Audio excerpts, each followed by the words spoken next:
各位朋友，今次我哋嗰個主題咧就係南部鐵壺嘅系統認識。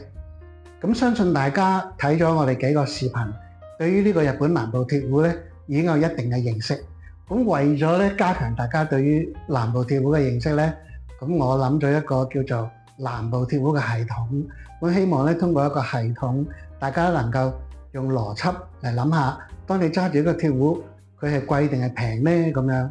咁我呢個系統咧有4層嘅，第一層咧就係歷史工房，第二層咧就係消失咗嘅工房，第三層咧就係南部鐵器協同組合現有嘅工房，第4層咧就係其他。咁我而家咧就簡單咁樣介紹下呢個系統入邊嘅4層。咁歷史工房咧嗱，我身邊有呢個成久工房，咁佢哋有成300年歷史，已經係第16代。咁你見到佢有好多舊作品嘅。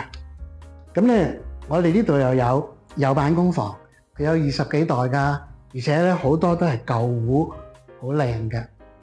咁然後我哋見到人左衛門工房，咁人左衛門工房咧，今年都係11代啦，咁亦都係咧有300-400年歷史，再加埋鈴木忠兵衛工房，咁呢4個咧就係我哋所針對嘅所謂歷史工房。咁佢哋有咩特點咧？佢哋都係有幾百年歷史啦，有過百年嘅古董作品啦，而且咧佢哋連10幾代喺日本呢個工藝界10幾代嘅作者咧係好有社會地位㗎。咁所以歷史工房嘅作品咧會係一個特別嘅級數。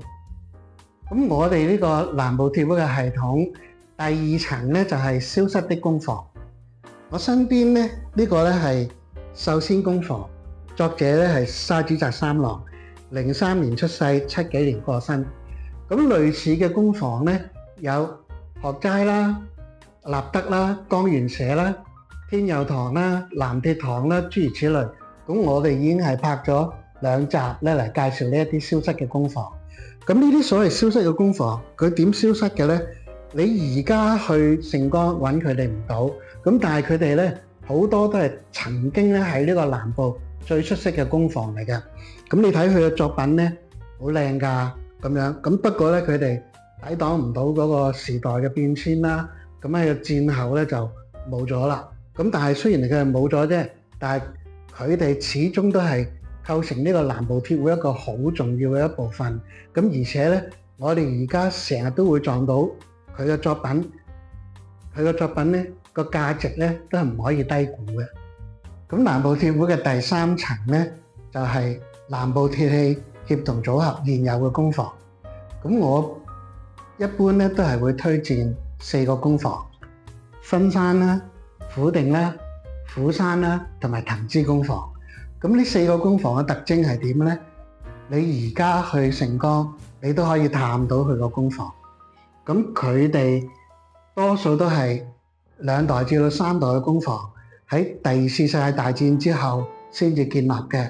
咁我哋話呢啲工房嘅特徵就係話佢哋嘅作品你成日都能夠揾得到。咁不過就冇歷史作品或者係冇古董作品㗎啦。咁變咗咧就其實係冇咁貴。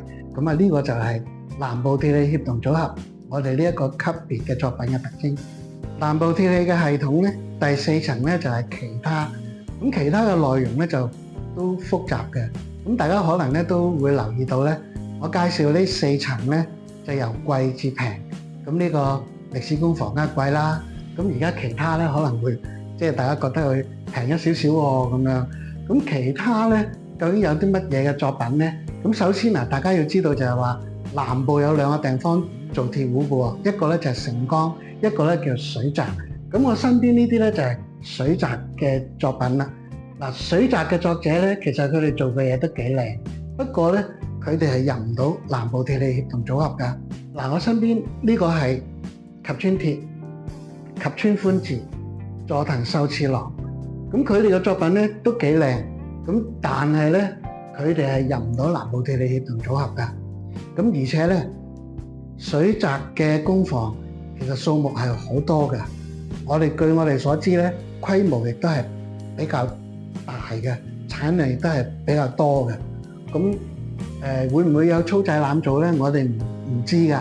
咁不過咧，我覺得咧好多都係好可愛，好值得大家咧去收集、收藏同埋咧去研究嘅。咁仲有一啲作品咧，我都中意將佢當做其他作品咁向大家介紹。譬如你喺市面上，你會撞到青光堂啊、寶壽堂啊，有時會撞到照光堂啊，或者係三岩堂啊。咁呢啲有啲係南部嘅作品，有啲係山形嘅作品。咁有一啲甚至乎我哋見到都唔知嗰個係咩作者咩地方。咁我一概都將佢歸類喺呢個其他嗰度。